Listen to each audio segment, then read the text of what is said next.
নমস্কার বন্ধুরা, আজকে আমের লুচি বানিয়ে দেখাচ্ছি। দেখো, এখানে ময়দা নিয়েছি ওই 200 গ্রামের মতো।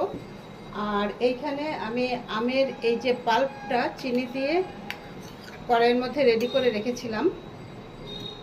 আর লাগবে জল আর একটুখানি সাদা তেল।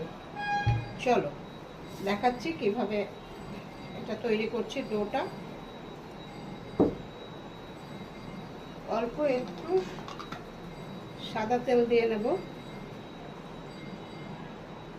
খুব বেশি লাগবে না, কারণ এটার মধ্যে আমের পাল্প দেওয়া হবে। আমের পাল্পটা কিন্তু একদম তালের ক্ষীর যেরকম করে সেইভাবে করা, এটা ওই দেওয়া নেই, নারকেল ছাড়া এমনি চিনি দিয়ে করে রেখেছিলাম।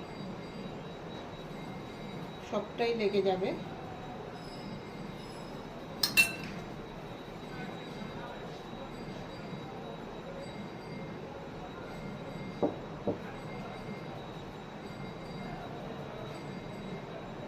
এই লুচিটা খেতে ভীষণ ভালো।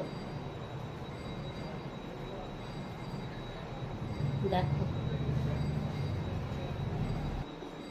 দেখো পাল্পে প্রায় মাখা হয়ে গেছে। আর এই পাল্প ধোয়া বাটিটা একটু দিয়ে দিলাম, ব্যাস, আর জলই লাগবে না।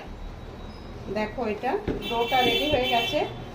এটা 10 মিনিট একটুখানি ঢেকে রেখে দেবো।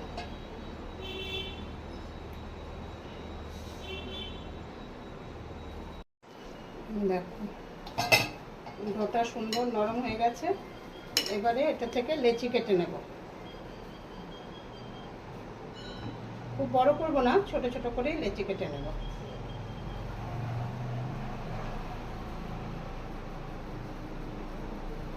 ঠিক এরকম সাইজে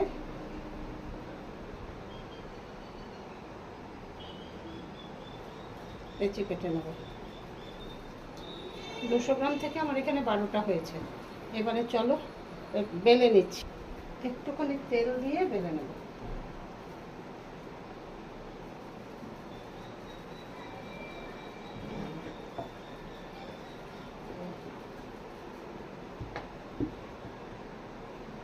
খুব বেশি বড় বড় করব না, মিডিয়াম সাইজেরই হবে।